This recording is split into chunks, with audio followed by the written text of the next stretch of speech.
Hey guys, सबसे पहले मैं ईश्वर को धन्यवाद करता हूँ और आप सबका भी बहुत बहुत धन्यवाद।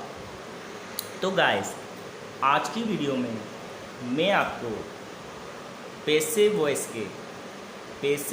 के बेसिक टॉप 10 एमसीक्यूज़ एक्सप्लेन करने जा रहा हूँ, जो कि आजकल इंग्लिश के हर एक एग्ज़ाम में पूछे जाते हैं। एमसीक्यूज़ के क्वेश्चन आजकल इंग्लिश के हर एक एग्ज़ाम में पूछे जाते हैं, जो कि मैं आज आपको एक्सप्लेन करने जा रहा हूँ। Top 10 basic questions of MCQs. Okay guys, तो समय को बर्बाद किए बिना मैं वीडियो को स्टार्ट करता हूँ। तो गाइस, क्वेश्चन नंबर फर्स्ट को एनालाइज करते हैं। क्वेश्चन नंबर फर्स्ट को देखते हैं। We respect our elders. हम अपने बड़ों का सम्मान करते हैं। तो आपको नीचे ABCD 4 ऑप्शन हैं और आपको सही ऑप्शन को टिक करना है, ठीक है। तो जो ये स्टेटमेंट है ना guys, we respect our elders, ये एक्टिव में है और इसका क्या बनाना है गाइस, पैसिव बनाना है, ठीक है। तो अगर आपको एक्टिव पैसिव के रूल पता होंगे तो जो ये है ना वी रिस्पेक्ट आवर एल्डर्स, तो ये टेंस है प्रेजेंट इंडेफिनिट का। ये टेंस कौन सा है, प्रेजेंट इंडेफिनिट। तो प्रेजेंट इंडेफिनिट का पैसिव बनाते हैं ना गाइस, तो सबसे पहले ऑब्जेक्ट रखते हैं। जितने भी पैसिव होते हैं सब में ऑब्जेक्ट रखते हैं। तो ये प्रेजेंट इंडेफिनिट में क्या होता है, ऑब्जेक्ट पहले आता है, फिर आती है हेल्पिंग वर्ब। सबसे पहले ऑब्जेक्ट आता है पैसिव में, फिर आती है हेल्पिंग वर्ब, फिर आती है वर्ब की थर्ड फॉर्म। आती है कि नहीं। तो ये प्रेजेंट इंडेफिनिट के जो एक्टिव है उसका पैसिव का फॉर्मूला है। जो ये प्रेजेंट इंडेफिनिट है ना, उसके पैसिव का फॉर्मूला मैंने नीचे लिख दिया। तो इसकी हेल्प से आप इजीली आंसर को फाइंड आउट कर सकते हो। तो देखो, वी रिस्पेक्ट आवर एल्डर्स, तो एल्डर्स, आवर एल्डर्स क्या, इसमें ऑब्जेक्ट है। आवर एल्डर्स ऑब्जेक्ट है, तो इसमें भी आवर, ऑप्शन नंबर ए में आवर एल्डर्स है, ऑप्शन नंबर बी में भी आवर एल्डर्स है, ठीक है। अब सी में नहीं है तो सी तो आंसर लेफ्ट हो गया, इसका सी आंसर नहीं बनेगा और डी भी नहीं बनेगा। तो देखो, इसमें भी आवर एल्डर्स ऑब्जेक्ट है, इसमें भी आवर एल्डर्स ऑब्जेक्ट है, ठीक है। तो आपको समझ में आ रहा होगा, जो आवर एल्डर्स है ना गाइस, ये बहुवचन है। बहुवचन है कि नहीं, प्लूरल है, तो प्लूरल के संग इज़ नहीं आता, बहुवचन के संग इज़ नहीं आता। तो ए ऑप्शन भी लेफ्ट हो गया, ए ऑप्शन भी लेफ्ट हो गया। तो इसका सही आंसर क्या है, option number B. Option number B, our elders are respected. We respect our elders, ये था एक्टिव, हम अपने बड़ों का सम्मान करते हैं। आवर एल्डर्स आर रिस्पेक्टेड, तो इसका मतलब क्या होता है, हमारे बड़ों का सम्मान किया जाता है, हमारे बड़ों का सम्मान किया जाता है। तो what is the answer, option number B, our elders are respected, ठीक है गाइस। तो वैसे तो मैं आपको एक्सप्लेन कर रहा हूँ, क्वेश्चन मैं आपको बता भी रहा हूँ और A to Z एक्सप्लेन भी कर रहा हूँ। आपको मुझे ये बताना है कमेंट बॉक्स में।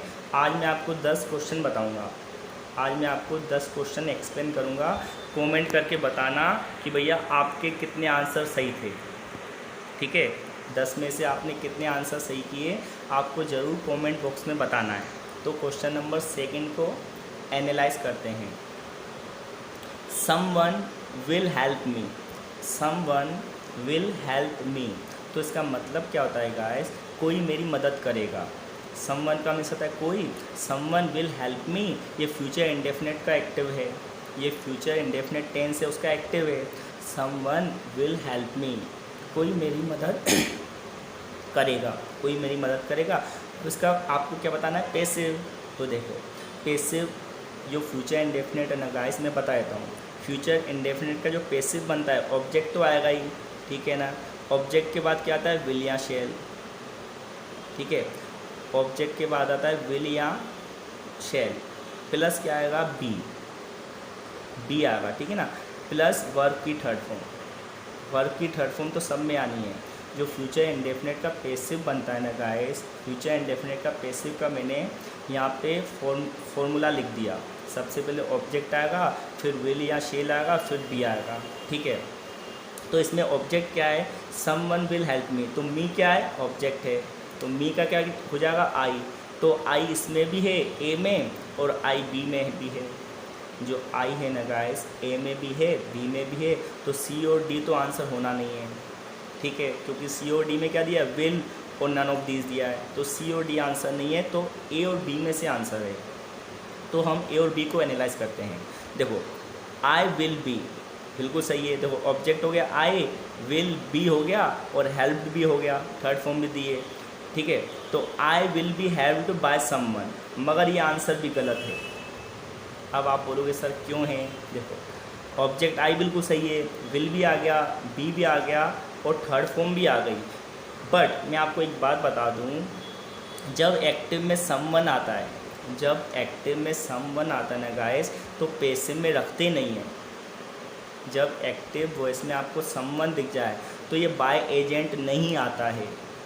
जब भी एक्टिव में आपको समवन दिख जाए, एनीवन दिख जाए, नो वन दिख जाए, ठीक है, someone, anyone, no one, anybody, somebody, people, ठीक है, ये कौन से प्रोनाउन होते हैं, ये होते हैं इंडेफिनेट प्रोनाउन। इंडेफिनेट प्रोनाउन, तो इनको पैसिव में बाय में नहीं रखते हैं। तो इसका आंसर क्या है, आई will be helped, I will be helped, मेरी मदद की जाएगी, ठीक है। तो आपको ये याद रखना है, एक्टिव में समवन आएगा तो पैसिव में बाय एजेंट नहीं रखेंगे, बाय समवन नहीं रखते। और मैंने आपको कुछ प्रोनाउन बता दिए, समवन के अलावा मैंने आपको ओरल बता दिए कुछ pronoun, someone, anyone, anybody, somebody, nobody, people, ये सब एज अ सब्जेक्ट आएंगे एक्टिव में, तो पैसिव में बाय एजेंट नहीं रखते हैं। Is it clear?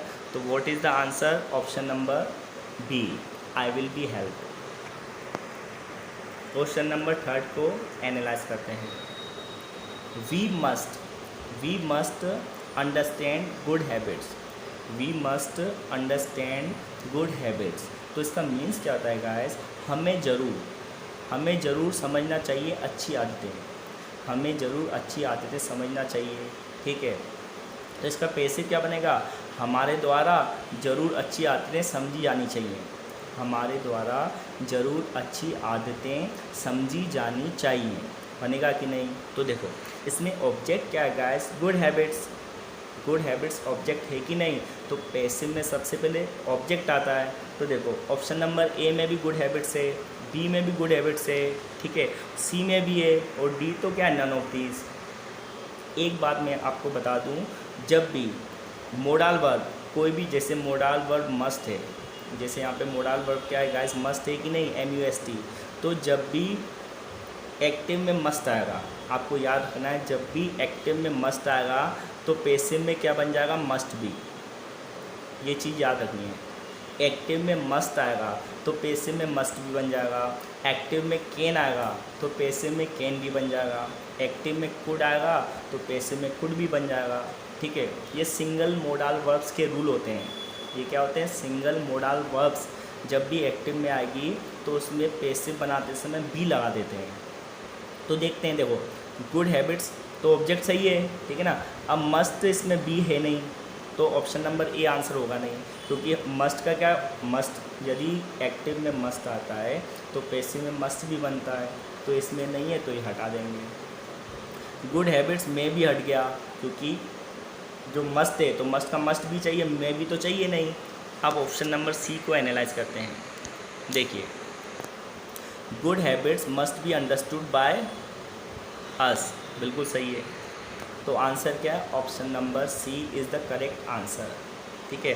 जो इसका क्वेश्चन था ना guys, we must understand good habits, we must understand good habits, तो इसका आंसर है option number C is the correct answer, good habits must be understood by us, isn't it.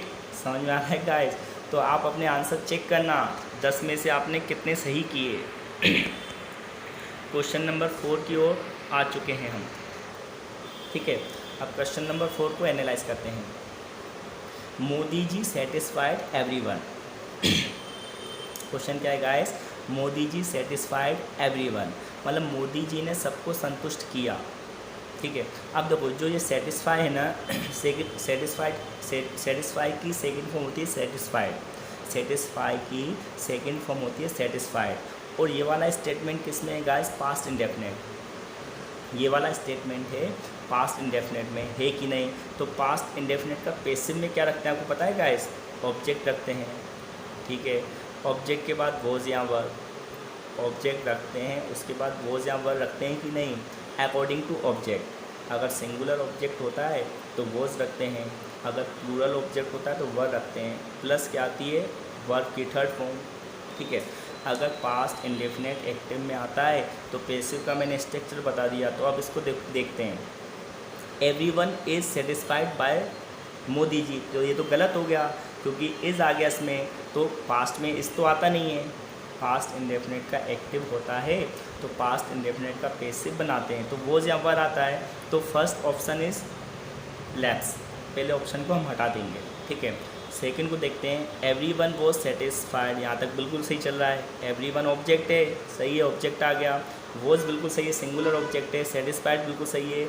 अब देखो मैं आपको एक चीज़ बता दूँ, बाय मोदी जी। अब आपको लग रहा होगा ये बी आंसर सही है, इसका आंसर बी नहीं है, इसका आंसर है guys option number C, everyone was satisfied with Modi जी।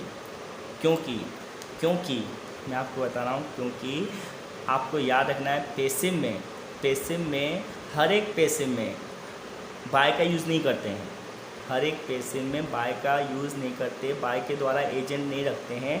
कुछ प्रीपोजिशन अलग भी होती हैं, पैसिव के साथ कुछ अलग प्रीपोजिशन का भी यूज़ किया जाता है। जो है ना सेटिस्फाई, तो सेटिस्फाई के संग आपको प्रीपोजिशन विथ रखनी है। जब भी एक्टिव में आपको सेटिस्फाई दिख जाए तो पैसिव में आपको बाय एजेंट नहीं रखना, विथ एजेंट रखना है। तो आपको विथ रखना है, ये बात याद रखना आप, ठीक है। जैसे मैंने आपको ऑलरेडी कुछ वीडियोस में बता चुका हूँ, जैसे नो होता है KNOW, तो नो जब भी वर्ब आती है एक्टिव में तो पैसिव में क्या बन जाती है, नोन टू, ना कि नोन बाय। एक्टिव में जब भी KNOW नो आता है ना गाइस, तो पैसिव में हम क्या रखते हैं, known by, sorry known to, known by नहीं रखते। तो मैं आपको ये बताना चाह रहा हूँ, कुछ एक्टिव में कुछ वर्ब्स होती हैं जिनको बाय से फॉलो नहीं किया जाता, जो एजेंट बाय है ना उससे फॉलो नहीं किया जाता, कुछ दूसरी प्रीपोजिशन होती हैं। तो इसका आंसर है option number C, everyone was satisfied with Modi ji, ठीक है।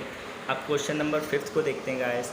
ही gave me a challenging task, he gave me a challenging task. तो इसका मीन्स क्या होता है गाइस, उसने मुझे एक चैलेंजिंग काम दिया, एक चुनौती वाली टास्क दी, उसने मुझे एक चुनौती वाली टास्क दी। अब हमको इसका पैसिव फाइंड आउट करना है, क्योंकि सभी MCQs किसके हैं। आज की वीडियो में मैं आपको सभी क्वेश्चन किस पे बेस बता रहा हूँ, पैसिव वॉइस पे। ही gave me a challenging task, तो इसमें ऑब्जेक्ट 2 हैं। अब इस सेंटेंस को देखेंगे ना गाइस, ऑब्जेक्ट 2 हैं, एक तो है मी, एक है चैलेंजिंग टास्क, इसमें 2 ऑब्जेक्ट हैं। तो आपको कंफ्यूज नहीं होना, आपको फर्स्ट वाला ऑब्जेक्ट जो होता है ना उसको इम्पोर्टेंस देना है। अगर किसी एक्टिव में आपको 2 ऑब्जेक्ट दिख जाएं, वैसे तो दोनों के संग पैसिव बना सकते हैं, दोनों ऑब्जेक्ट में से एक को लेके हम पैसिव बना सकते हैं, मगर आपको याद रखना है जो फर्स्ट ऑब्जेक्ट हो उसको पहले प्रेफरेंस देना है, ठीक है। तो मी का ऑब्जेक्ट बनता है आई, और ये टेंस कौन सा है, पास्ट इंडेफिनिट। ही गेव लिखा ना गाइस, ही गेव, तो गेव क्या होती है, गिव की सेकंड फॉर्म होती है कि नहीं, गिव की सेकंड फॉर्म गेव होती है। और सेकंड फॉर्म का यूज किस में करते हैं, पास्ट इंडेफिनिट टेंस में। तो पास्ट इंडेफिनिट टेंस का पैसिव का स्ट्रक्चर मैंने अभी लिखा था, पहले ऑब्जेक्ट आता है, प्लस में वॉज वर्ब, ऑब्जेक्ट के साथ क्या आता है, वॉज या वर्ब आता है कि नहीं, और प्लस वर्ब की थर्ड फॉर्म तो आती ही है पास्ट इंडेफिनिट के पैसिव में। तो देखो मी ऑब्जेक्ट है तो मी का आई बन जाएगा, तो आई इसमें भी है, आई इसमें भी है। तो जो सेकंड वाला ऑप्शन है ये तो गलत है, क्योंकि ये प्रेजेंट में हो गया कि नहीं, आई इसमें बिल्कुल सही है। तो I was given, third form भी सही है, देखो ऑब्जेक्ट आई हो गया था, सही है, वॉज हो गया बिल्कुल सही, आई के संग वॉज आता है, और थर्ड फॉर्म तो आती है। तो इसका आंसर है option number A, I was given a challenging task, I was given a challenging task. ठीक है, अब ये वाला सी ऑप्शन भी लेफ्ट हो गया है, अ चैलेंजिंग टास्क। अब इसमें तो हेल्पिंग वर्ब भी नहीं है, इस वाले ऑप्शन में हेल्पिंग वर्ब नहीं है, तो ये तो गलत ही होगा। ओके गाइस, अब क्वेश्चन नंबर 6 को एनालाइज करते हैं। क्वेश्चन नंबर 6 को देखते हैं guys. Has he return a novel, has he return a novel, तो इसका मीन्स क्या होता है गाइस, क्या वह एक नोवेल लिख चुका है, क्या वह एक नोवेल लिख चुका है। और जो एक्टिव है ना गाइस, ये किसका है, प्रेजेंट परफेक्ट। आपको पता है ना गाइस, प्रेजेंट परफेक्ट में हैज़ और हैव का यूज़ किया जाता है प्रेजेंट परफेक्ट टेंस में, तो ये एक्टिव दिया गया है प्रेजेंट परफेक्ट में। Has he return a novel, और मैंने आपको इसकी हिंदी भी बता दी, क्या वह एक नोवेल लिख चुका है। अब आपको 4 ऑप्शंस फिर से दिए गए हैं, अ नोवेल हैज़ बीन। अब ये देखो, ये वाला ए ऑप्शन तो अपना गलत है, लैप्स हो गया। क्यों? क्योंकि यदि एक्टिव में क्वेश्चन इंट्रोगेटिव में होता है, एक्टिव में क्वेश्चन इंटेरोगेटिव में होता है, तो पैसिव भी इंट्रोगेटिव बनेगा। एक्टिव में इंटेरोगेटिव में क्वेश्चन किया गया है, तो पैसिव भी इंटेरोगेटिव में ही बनेगा। तो ये सेंटेंस तो किस में, अफर्मेटिव में है, ये क्या असर्टिव सेंटेंस है, तो ये तो आंसर नहीं है। अब देखो बी को देखते हैं, हैव अ नोवेल। अब देखो नोवेल है ना गाइस, ये सिंगुलर ऑब्जेक्ट है, तो सिंगुलर ऑब्जेक्ट के संग हैव कभी नहीं आता, तो ये भी अपना आंसर लेफ्ट हो गया। सिंगुलर ऑब्जेक्ट के संग क्या आता है गाइस, हैज़ आता है, तो थर्ड वाला देखते हैं, बिल्कुल सही है। Has a novel, has a novel been written by him, क्या उसके द्वारा एक नोवेल लिखी गई है या लिखी जा चुकी है। तो what is the answer, option number C is the correct answer. Has a novel been written by him, isn't it. समझ में आ रहा है गाइस। यदि आपको बेसिक सीख ली होगी, यदि आपने एक्टिव पैसिव की बेसिक सीख होगी, अच्छे से सीख ली होगी, तो मैं आपको बेसिक के क्वेश्चन ही बता रहा हूँ एक्टिव पैसिव वॉइस के। आई होप आपके आंसर भी सही जा रहे होंगे, और आप मुझे कमेंट बॉक्स में ज़रूर बताना कि 10 में से आपके कितने सही आंसर हैं या आपने कितने आंसर सही किए हैं। Who is bothering you, who is bothering you, तो इसका मीन्स क्या होता है गाइस, आपको परेशान कौन कर रहा है। बोदर का मीन्स क्या होता है गाइस, परेशान करना। और जो ये स्टेटमेंट है, ये जो ये सेंटेंस है, किस में है, प्रेजेंट कंटिन्यूअस, किस में है, present continuous. Who is bothering you, आपको कौन परेशान कर रहा है। तो इसका जब भी आपको याद रखना है, जब भी एक्टिव में हु आता है, क्या आता है, हु, तो पैसिव में क्या आता है, उसकी जगह बाय हु। हु की जगह क्या रखते हैं गाइस अपन, बाय हूम। जब भी एक्टिव में हु आता है तो पैसिव में बाय हूम रखते हैं। तो देखो बाय हूम ए में भी है, बाय हूम बी में भी है, तो सी और डी को तो हम लेफ्ट कर देते हैं। ठीक है, अब ए और बी को एनालाइज करेंगे। अब जो प्रेजेंट कंटिन्यूअस का टेंस होता है, जो एक्टिव होता है, उसके पैसिव में हमेशा बीइंग लगता है। क्या रखना है, बीइंग। क्या लगता है गाइस, बीइंग, BEING, बीइंग। तो आंसर देखते हैं, bye whom are you being bother, बिल्कुल सही जा रहा है। देखो बाय हुम सही है, आर भी सही है, यू भी सही है, बीइंग भी सही है, बट हर एक पैसिव में थर्ड फॉर्म आती है कि नहीं, हर एक पैसिव में थर्ड फॉर्म आती है, तो इसलिए ये आंसर गलत है, क्योंकि हर एक पैसिव में थर्ड फॉर्म तो कंपलसरी आनी है। तो bye whom are you being बोदर्ड, बिल्कुल सही आंसर। तो इसका आंसर क्या है, option number B, who is bothering you, by whom are you being bothered. आपको किसके द्वारा परेशान किया जा रहा है। एक्टिव था, आपको कौन परेशान कर रहा है, और पैसिव क्या बन गया, आपको किसके द्वारा परेशान किया जा रहा है। अब क्वेश्चन नंबर 8 को भी एनालाइज कर लेते हैं। Student should memorise English verbs, student should memorise English verbs. तो इसका मीन्स क्या होता है गाइस, जो छात्र हैं उनको मेमोराइज मीन्स क्या, याद करना चाहिए। छात्रों को इंग्लिश की क्रियाएं याद करनी चाहिए, छात्रों को इंग्लिश की क्रियाएं याद करनी चाहिए। तो इसका आंसर मैं आपको बताता हूँ क्या हुआ। एक बात तो आपको याद रखना है, जो भी मोडाल वर्ब होती हैं, जैसे शुड है, तो पैसिव में शुड भी बन जाएगा। मैं बार बार आपको बताता हूँ, एक्टिव में शुड है तो पैसिव में शुड भी होना है, एक्टिव में कैन है तो पैसिव में कैन भी होगा, एक्टिव में कुड है तो पैसिव में कुड भी होगा। ये तो आपको याद रखना है। तो पहली बात तो क्लियर हो गई, शुड है अगर एक्टिव में तो पैसिव में शुड भी चाहिए। तो इसमें शुड भी है क्या? नहीं है, शुड पे ही रुक गया, शुड भी नहीं है तो आंसर रॉन्ग है ये। सेकेंड वाले में देखते हैं, शुड भी बिल्कुल सही जा रहा है, तो इसको देखते हैं। देखो इंग्लिश वर्ब शुड बी, अब यहाँ पे देखो इसमें थर्ड फॉर्म नहीं दी गई है। पैसिव का एक और रूल है, हर एक पैसिव में थर्ड फॉर्म आती है कि नहीं, तो अपना बी आंसर भी लैप्स हो जाएगा, ए भी लैप्स हो जाएगा।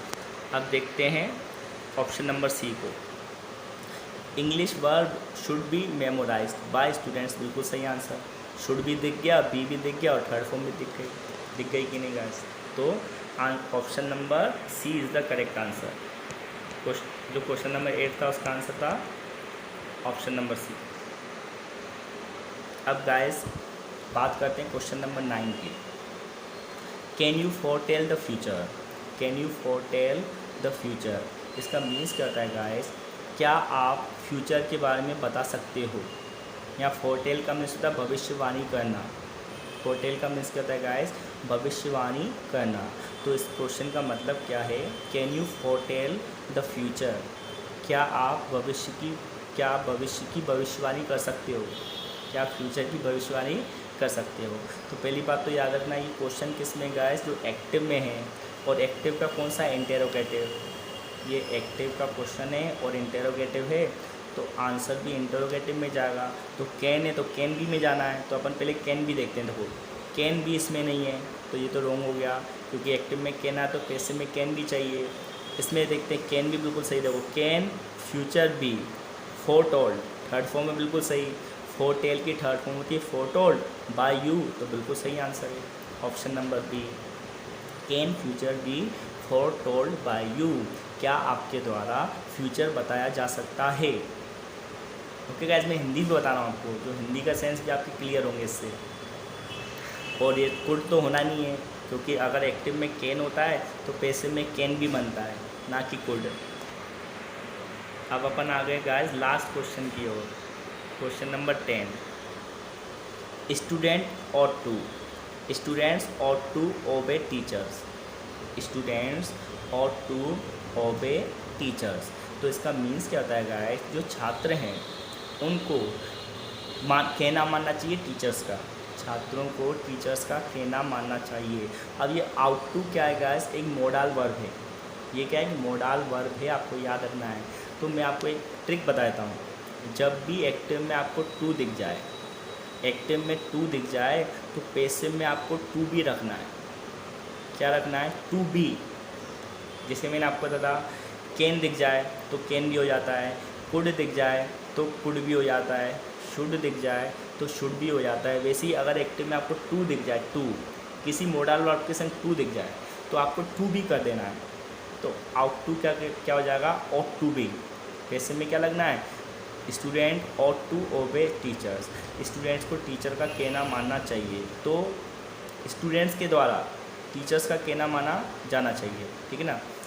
तो ऑब्जेक्ट तो टीचर्स है, तो टीचर्स तो ए में है, बी में भी है, सी में भी है, तो तीनों में टीचर्स ऑब्जेक्ट बिल्कुल सही है। बट आउट टू बी दिया है किस में, फर्स्ट वाले में। देखो आउट टू बी आ गया और थर्ड फॉर्म तो पैसिव में आती है, तो आंसर नंबर इसका ऑप्शन नंबर ए आंसर ही हो गया। Student ought to be obeyed by teachers, sorry teachers ought to be obeyed by students. तो option number A is the correct answer. Teachers और ये सब तो हट ही जाएंगे, फिर हमको मिल ही गया आंसर। जब मिल गया तो आगे कोई प्रॉब्लम होनी नहीं है, ठीक है। तो गाइस ये टॉप 10 क्वेश्चंस थे जो मैंने आज आपको एक्सप्लेन किए। यदि आपको वीडियो अच्छी लगी हो तो प्लीज़ कमेंट करके बताना, और मुझे बताना अगर आपको MCQs पर बेस्ड जो मैं क्वेश्चन आजकल बना रहा हूँ, जो मैं वीडियो बना रहा हूँ आजकल MCQs पर बेस्ड बना रहा हूँ, क्योंकि MCQs पर बेस्ड क्वेश्चन कॉम्पिटिटिव एग्ज़ाम में भी पूछे जाते हैं, स्कूल गोइंग एग्ज़ाम में भी पूछे जाते हैं, कॉलेज गोइंग एग्ज़ाम में भी पूछे जाते हैं। इसलिए आजकल मैं MCQs के क्वेश्चन एक्सप्लेन कर रहा हूँ। ओके गाइस, तो आप मुझे कमेंट करके ज़रूर बताना कि भैया आपके 10 में से कितने आंसर सही गए, ये मुझे कमेंट करके बताना, ठीक है। और आज की वीडियो में यहीं पे समाप्त करता हूँ। अगर आप यहाँ तक वीडियो यहाँ तक वीडियो तक आए होंगे तो आप बहुत क्यूरियस हो स्टडी के लिए। अगर आपने यहाँ तक वीडियो पे पहुँच गए होगे तो मैं समझ सकता हूँ आप कितने क्यूरियस हो, आप कितने इंटरेस्टेड हो स्टडी में। ठीक है, तो thank you so much for watching मी। आपका बहुत बहुत धन्यवाद। Okay, so that's it for today. जय हिंद।